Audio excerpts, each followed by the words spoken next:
بسم اللہ الرحمن الرحیم۔ ابتدا ہے رب کریم کے بابرکت نام سے جو تاریک دلوں کو نور ایمان سے منور فرماتا ہے۔ ناظرین گرامی، آپ دیکھ رہے ہیں پیور اسلامک انفو چینل اور میں ہوں آپ کا ہوسٹ ایم زیڈ ڈار۔ ناظرین گرامی، آج کی اس ویڈیو میں ہم اپنے اس چینل پر غزوات النبی صلی اللہ علیہ وآلہ وسلم کی سیریز کے حوالے سے 9ویں قسط پیش کرنے جا رہے ہیں۔ آج کی یہ ویڈیو بڑی دلچسپ اور انفارمیٹو ہونے جا رہی ہے، کیونکہ آج کی اس ویڈیو میں ہم غزوہ حنین کے بارے میں تمام تفصیلی معلومات آپ کے ساتھ شیئر کرنے جا رہے ہیں۔ ویڈیو شروع کرنے سے پہلے آپ سے ریکویسٹ کرنا چاہتا ہوں کہ اگر آپ نے ابھی تک ہمارے اس چینل کو سبسکرائب نہیں کیا تو آپ کو ویڈیو کے نیچے ریڈ کلر کا سبسکرائب بٹن نظر آ رہا ہے، اس پر کلک کر کے چینل کو سبسکرائب کر لیں اور اس کے ساتھ ساتھ بیل کے آئیکن پہ بھی کلک کر دیں، آل پہ کلک کر دیں۔ اس کا فائدہ یہ ہوگا کہ جب بھی اس طرح کی کوئی انفارمیٹو اور دلچسپ ویڈیو اس چینل پر اپلوڈ کی جائے گی تو وہ خود بخود آپ کو مل جائے گی اور نوٹیفیکیشن کے ذریعے بھی آپ کو اس کی اطلاع دے دی جائے گی۔ جی تو ناظرین، شروع کرتے ہیں ہماری آج کی ویڈیو۔ غزوہ حنین کب ہوا؟ ہجری اور عیسوی تاریخ کیا تھی؟ غزوہ حنین شوال کے مہینے میں 8 ہجری کو ہوا، جبکہ اس وقت عیسوی سن 630 عیسوی تھی۔ نبی کریم صلی اللہ علیہ وآلہ وسلم غزوہ حنین کے لیے مکہ سے کب روانہ ہوئے؟ نبی کریم صلی اللہ علیہ وآلہ وسلم مکہ سے 6 شوال 8 ہجری کو حنین کے لیے روانہ ہوئے اور حنین کے مقام پر 10 شوال شام کے وقت پہنچے۔ حنین کس چیز کا نام ہے؟ حنین مکہ اور طائف کے درمیان ایک وادی کا نام ہے۔ غزوہ حنین کا ذکر قرآن پاک کی کس صورت میں کیا گیا ہے؟ غزوہ حنین کا ذکر سورہ توبہ میں کیا گیا ہے۔ غزوہ حنین مسلمانوں اور کن کے درمیان ہوا؟ غزوہ حنین مسلمانوں اور بنو ثقیف اور بنو حوازن کے قبائل کے درمیان ہوا۔ کافروں کا سپہ سالار کون تھا؟ کافروں کا سپہ سالار بنو حوازن کا سردار مالک بن عوف تھا۔ مسلمانوں کے لشکر کی تعداد کتنی تھی؟ مسلمانوں کے لشکر کی تعداد 12,000 تھی، جن میں 10,000 وہ لوگ تھے جو فتح مکہ کے وقت نبی کریم صلی اللہ علیہ وآلہ وسلم کے ساتھ آئے تھے، اور 2,000 نئے مسلمان ہونے والے لوگ تھے، اور ان میں کچھ کافر بھی شامل تھے جنہوں نے مسلمانوں سے معاہدہ کر لیا تھا۔ غزوہ حنین کا سبب کیا تھا؟ اسلام کی فتوحات کا دائرہ گو وسیع ہوتا جاتا تھا، لیکن اہل عرب یہ دیکھ رہے تھے کہ ان کا قبلہ اعظم یعنی مکہ اب تک محفوظ ہے۔ ان کا خیال تھا کہ محمد صلی اللہ علیہ وآلہ وسلم اگر قریش پر غالب آ گئے اور مکہ فتح ہو گیا تو بے شک وہ سچے پیغمبر ہیں۔ مکہ جب فتح ہوا تو تمام قبائل نے خود پیش قدمی کی اور اسلام قبول کرنا شروع کیا، لیکن حوازن اور ثقیف پر اس کا الٹا اثر پڑا۔ یہ قبیلے نہایت جنگجو تھے، اسلام کو جس قدر غلبہ ہوتا جاتا تھا یہ زیادہ مضطرب ہوتے جاتے تھے کہ ان کی ریاست اور امتیاز کا خاتمہ ہوا جاتا ہے۔ اس بنا پر فتح مکہ کے بعد حوازن اور ثقیف کے رؤساء نے یہ سمجھ لیا کہ اب ان کی باری ہے، اس لیے انہوں نے ایک دوسرے سے مل کر مشورہ کیا اور تمام قبائل عرب سے قرارداد ہو گئی کہ مسلمانوں کے خلاف جو اس وقت مکہ میں جمع ہیں ایک عام حملہ کیا جائے۔ اس کے لیے انہوں نے دفعتاً بڑے زور و شور کے ساتھ خود حملے کے لیے تیاری کرنی شروع کر دی۔ نبی کریم صلی اللہ علیہ وآلہ وسلم کو مکہ میں ان واقعات کی خبر پہنچی تو آپ نے تصدیق کے لیے ایک صحابی کو روانہ فرمایا۔ وہ صحابی کئی دن تک ان کی فوج میں رہ کر تمام حالات معلوم کر کے آئے اور نبی کریم صلی اللہ علیہ وآلہ وسلم کے پاس آ کر ان واقعات کی تصدیق کی تو نبی کریم صلی اللہ علیہ وآلہ وسلم نے مجبوراً مقابلہ کی تیاریاں کی اور حنین کی طرف روانہ ہوئے۔ نبی کریم صلی اللہ علیہ وآلہ وسلم نے واقعات کی تصدیق کے لیے کس صحابی کو بھیجا تھا؟ نبی کریم صلی اللہ علیہ وآلہ وسلم نے واقعات کی تصدیق کے لیے حضرت عبداللہ بن ابی حدرد اسلمی رضی اللہ تعالیٰ عنہ کو بھیجا تھا۔ نبی کریم صلی اللہ علیہ وآلہ وسلم نے جنگ کی تیاری کے سلسلے میں کس کافر سے 100 زرہیں ادھار لیں؟ نبی کریم صلی اللہ علیہ وآلہ وسلم نے جنگ کی تیاریوں کے لیے صفوان بن امیہ سے 100 زرہیں لیں اور ان کے لوازمات ادھار لیے۔ نبی کریم صلی اللہ علیہ وآلہ وسلم نے کس کافر سے 30,000 درہم ادھار لیے؟ نبی کریم صلی اللہ علیہ وآلہ وسلم نے عبداللہ بن ربیعہ سے 30,000 درہم ادھار لیے۔ غزوہ حنین کا دوسرا نام کیا ہے؟ غزوہ حنین کا دوسرا نام غزوہ حوازن بھی ہے۔ مالک بن عوف نے کس وادی میں اپنے لشکر کو اتارا اور اس نے فتح کے لیے کیا تدبیر اختیار کی؟ مالک بن عوف نے وادی اوتاس میں لشکر کو اتارا اور اس مقصد کے لیے کہ فوج دل جمعی سے لڑے۔ مالک بن عوف لشکر کے ساتھ ان کے بیوی بچوں اور مال مویشی کو بھی میدان جنگ میں لے آیا۔ بنو حوازن کس بوڑھے اور تجربہ کار شخص کو مشیر کی حیثیت سے اپنے ساتھ لائے تھے۔ بنو حوازن مشیر کی حیثیت سے درید بن اسما کو اپنے ساتھ لائے تھے، جو انتہائی بہادر تھا اور اس کی عمر 100 سال سے زیادہ ہو چکی تھی۔ نبی کریم صلی اللہ علیہ وآلہ وسلم مکہ سے روانہ ہوئے تو لشکر کی تعداد اور شان و شوکت کو دیکھ کر چند لوگوں کی زبان سے کون سے ایسے الفاظ نکلے کہ جن کو اللہ اور اس کے رسول صلی اللہ علیہ وآلہ وسلم نے ناپسند فرمایا۔ مکہ سے روانگی کے وقت لشکر کی تعداد اور شان و شوکت کو دیکھ کر چند لوگوں کی زبان سے بے اختیار نکل گیا کہ آج ہم پر کون غالب آ سکتا ہے جسے اللہ اور اس کے رسول صلی اللہ علیہ وآلہ وسلم نے انتہائی ناپسند فرمایا۔ جنگ کے شروع میں مسلمانوں کی شکست کے کیا اسباب تھے؟ جنگ کے شروع میں مسلمانوں کی شکست کے مختلف اسباب تھے۔ مقدمۃ الجیش میں جو حضرت خالد کی افسری میں تھا، زیادہ تر مکہ کے جدید الاسلام نوجوان تھے۔ وہ جوانی کے غرور میں اسلحہ جنگ پہن کر بھی نہیں آئے تھے۔ فوج میں کئی ایسے لوگ بھی تھے جو ابھی تک اسلام نہیں لائے تھے۔ کفار نے میدان جنگ میں پہلے پہنچ کر مناسب مقامات پر قبضہ کر لیا تھا۔ مالک بن عوف نے راستوں، گزرگاہوں، گھاٹیوں، پوشیدہ جگہوں اور دروں میں اپنا لشکر پھیلا دیا تھا اور اسے حکم دیا تھا کہ مسلمان جو ہی نمودار ہوں انہیں تیروں سے چھلنی کر دیا جائے۔ مسلمان دشمن کی موجودگی سے قطعی لا علم تھے۔ وہ بے خبری کے عالم میں اطمینان کے ساتھ وادی میں داخل ہوئے تو اچانک ان پر تیروں کی بارش ہو گئی اور پھر دشمن فوج کے جتھے ایک دم مسلمانوں پر ٹوٹ پڑے۔ چونکہ یہ اچانک حملہ ہوا تھا اور مقدمۃ الجیش میں بہت سارے جدید الاسلام نوجوان تھے اور کچھ ایسے بھی لوگ تھے جنہوں نے اسلام قبول نہیں کیا تھا، تو انہوں نے فوراً ادھر ادھر بھاگنا شروع کر دیا اور اس سے لشکر میں بھگدڑ مچ گئی اور ایسی صورتحال ہوئی کہ کوئی کسی کی طرف نہیں دیکھ رہا تھا۔ اس وقت نبی کریم صلی اللہ علیہ وآلہ وسلم کے ساتھ چند مہاجرین اور اہل خاندان کے سوا کوئی نہ تھا۔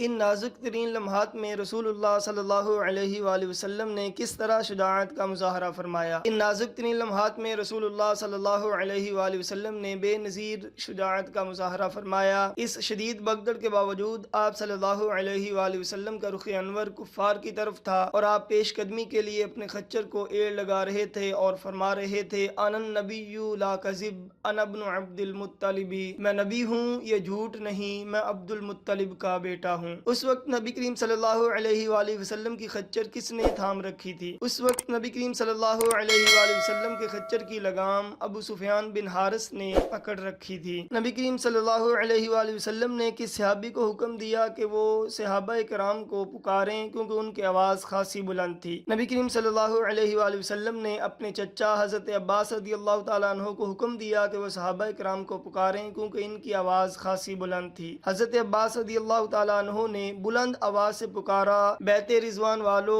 کہاں ہو؟ اس کے بعد انصار کو پکارا، او انصاریو، او انصاریو۔ حضرت عباس رضی اللہ تعالیٰ عنہ کی پکار سن کر صحابہ کرام کیسے واپس پلٹے؟ حضرت عباس رضی اللہ تعالیٰ عنہ فرماتے ہیں کہ میں نے بلند آواز سے صحابہ کرام کو پکارا، واللہ وہ لوگ میری آواز سن کر اس طرح مڑے جیسے گائے اپنے بچوں پر مڑتی ہے، اور جواباً کہا ہاں ہاں آئے آئے۔ حالت یہ تھی کہ آدمی اپنے اونٹ کو موڑنے کی کوشش کرتا اور اگر نہ موڑ پاتا تو اپنی زرہ اس کی گردن میں ڈال پھینکتا اور اپنی تلوار اور ڈھال سنبھال کر اونٹ سے کود جاتا اور اونٹ کو چھوڑ چھاڑ کر آواز کی جانب دوڑتا۔ جب گھمسان کی جنگ شروع ہو گئی تو نبی کریم صلی اللہ علیہ وآلہ وسلم نے کیا عمل فرمایا؟ جب گھمسان کی جنگ شروع ہو گئی تو نبی کریم صلی اللہ علیہ وآلہ وسلم نے زمین سے ایک مٹھی مٹی لے کر دشمن کی طرف پھینکتے ہوئے فرمایا، شاہت الوجوہ، چہرے بگڑ جائیں۔ یہ مٹھی بھر مٹی اس طرح پھیلی کہ دشمن کا کوئی آدمی ایسا نہ تھا جس کی آنکھ اس سے بھر نہ گئی ہو۔ اس کے بعد ان کی قوت ٹوٹتی چلی گئی اور ان کا کام زوال پذیر ہوتا گیا اور چند لمحے گزرے تھے کہ دشمن کو فاش شکست ہو گئی۔ اس جنگ میں دشمن کے کتنے آدمی مارے گئے اور کتنے قید ہوئے؟ اس جنگ میں دشمن کے 70 آدمی مارے گئے اور 6000 قید ہوئے۔ اس غزوہ میں کتنے مسلمان شہید ہوئے؟ اس غزوہ میں 4 مسلمان شہید ہوئے۔ مال غنیمت میں مسلمانوں کے ہاتھ کیا آیا؟ مال غنیمت میں دشمن کے 6000 قیدی مسلمانوں کے ہاتھ لگے، 24000 اونٹ، 40000 بکریاں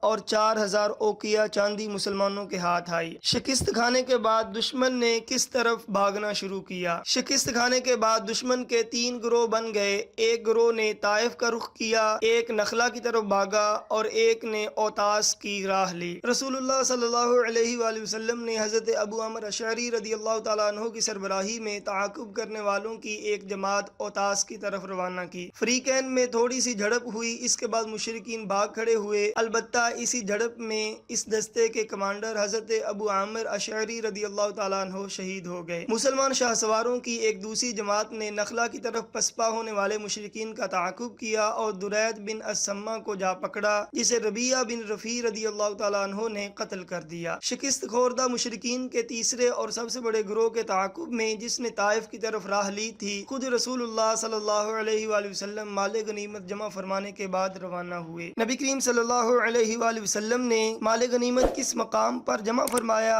اور کس صحابی کو اس کی نگرانی پر مقرر کیا؟ نبی کریم صلی اللہ علیہ وآلہ وسلم نے مال غنیمت مقام جعرانہ میں جمع فرمایا اور اس کی نگرانی کے لیے حضرت مسعود بن عمر غفاری رضی اللہ تعالیٰ عنہ کو مقرر فرمایا۔ اس غزوہ میں نبی کریم صلی اللہ علیہ وآلہ وسلم کی کون سی رضاعی بہن بھی قید ہو کر آئی؟ قیدیوں میں شیمہ بنت حارث سعدیہ بھی شامل تھیں، جو رسول اللہ صلی اللہ علیہ وآلہ وسلم کی رضاعی بہن تھیں اور حضرت حلیمہ سعدیہ رضی اللہ تعالیٰ عنہا کی بیٹی تھیں۔ جب انہیں رسول اللہ صلی اللہ علیہ وآلہ وسلم کے پاس لایا گیا اور انہوں نے اپنا تعارف کرایا تو انہیں رسول اللہ صلی اللہ علیہ وآلہ وسلم نے ایک علامت کے ذریعے پہچان لیا۔ پھر ان کی بڑی قدر و عزت کی، اپنی چادر بچھا کر بٹھایا اور احسان فرماتے ہوئے انہیں ان کی قوم میں واپس کر دیا۔ مسلمان جب وادی حنین میں پہنچے تو نبی کریم صلی اللہ علیہ وآلہ وسلم کس چیز پر سوار تھے؟ مسلمان جب وادی حنین میں پہنچے تو نبی کریم صلی اللہ علیہ وآلہ وسلم سفید خچر دلدل پر سوار تھے۔ نبی کریم صلی اللہ علیہ وآلہ وسلم نے غزوہ حنین کا مال غنیمت کب تقسیم فرمایا؟ محاصرہ طائف سے واپس آ کر نبی کریم صلی اللہ علیہ وآلہ وسلم مقام جعرانہ میں تشریف لائے اور غزوہ حنین کا مال غنیمت تقسیم فرمایا۔ نبی کریم صلی اللہ علیہ وآلہ وسلم نے مال غنیمت کس طرح تقسیم فرمایا؟ غزوہ حنین کے مال غنیمت میں 6000 جنگی قیدی، 24000 اونٹ، 40000 سے زائد بکریاں اور 4000 اوقیہ چاندی مسلمانوں کے ہاتھ لگی۔ جنگی قیدیوں کے متعلق نبی کریم صلی اللہ علیہ وآلہ وسلم نے انتظار کیا کہ ان کے عزیز و قارب آئیں تو ان سے گفتگو کی جائے، لیکن کئی دن گزرنے پر کوئی نہ آیا تو مال غنیمت کے 5 حصے کیے گئے۔ 4 حصے حسب قاعدہ فوج میں تقسیم کیے گئے، جبکہ خمس یعنی 5واں حصہ بیت المال اور غرباء و مساکین کے لیے رکھا گیا۔ مکہ کے اکثر رؤساء جنہوں نے حال ہی میں اسلام قبول کیا تھا ابھی تک مذبذب الاعتقاد تھے۔ انہی کو قرآن مجید میں مؤلفۃ القلوب کہا گیا ہے۔ قرآن مجید میں جہاں زکوٰۃ کے مصارف بیان کیے گئے ہیں ان لوگوں کا نام بھی ہے۔ نبی کریم صلی اللہ علیہ وآلہ وسلم نے ان لوگوں کو نہایت فیاضانہ انعامات دیے، جن کی تفصیل یہ ہے۔ ابو سفیان اور اس کی اولاد کو 300 اونٹ اور 20 اوقیہ چاندی عطا فرمائی۔ حکیم بن حزام کو 200 اونٹ عطا فرمائے۔ نضر بن حارث،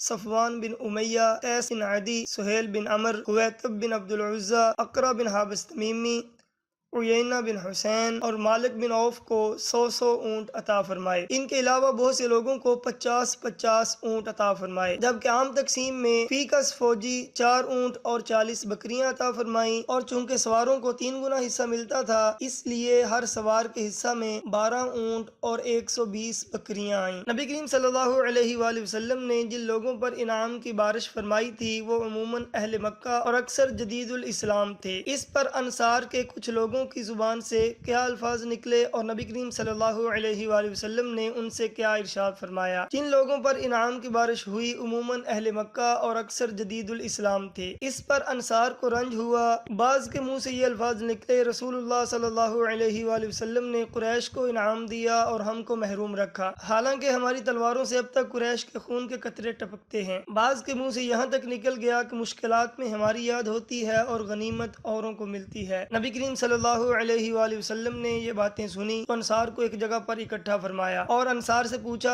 کیا تم لوگوں نے یہ بات کی ہے؟ تو انصار نے عرض کی یا رسول اللہ صلی اللہ علیہ وآلہ وسلم، ہمارے سمجھدار لوگوں میں کسی نے یہ نہیں کہا، نوخیز نوجوانوں نے یہ فکرے کہے ہیں۔ نبی کریم صلی اللہ علیہ وآلہ وسلم نے فرمایا کیا یہ سچ نہیں ہے کہ تم پہلے گمراہ تھے، اللہ نے میرے ذریعے تم کو ہدایت دی، تم منتشر اور پراگندہ تھے، اللہ نے میرے ذریعے سے تم میں اتفاق پیدا کیا، تم مفلس تھے، اللہ نے میرے ذریعے سے تم کو دولت مند کیا۔ آپ یہ فرماتے جاتے اور ہر فکرے پہ انصار کہتے جاتے کہ اللہ اور اس کے رسول صلی اللہ علیہ وآلہ وسلم کا احسان سب سے بڑھ کر ہے۔ آپ صلی اللہ علیہ وآلہ وسلم نے فرمایا نہیں، تم یہ جواب دو کہ اے محمد، آپ کو جب لوگوں نے جھٹلایا تو ہم نے آپ کی تصدیق کی، جب لوگوں نے آپ کو چھوڑ دیا تو ہم نے آپ کو پناہ دی، جب آپ مفلس تھے تو ہم نے ہر طرح آپ کی مدد کی۔ یہ کہہ کر آپ نے فرمایا کہ تم یہ جواب دیتے جاؤ اور میں کہتا جاؤں گا کہ تم سچ کہتے ہو، لیکن اے انصار، کیا تم کو یہ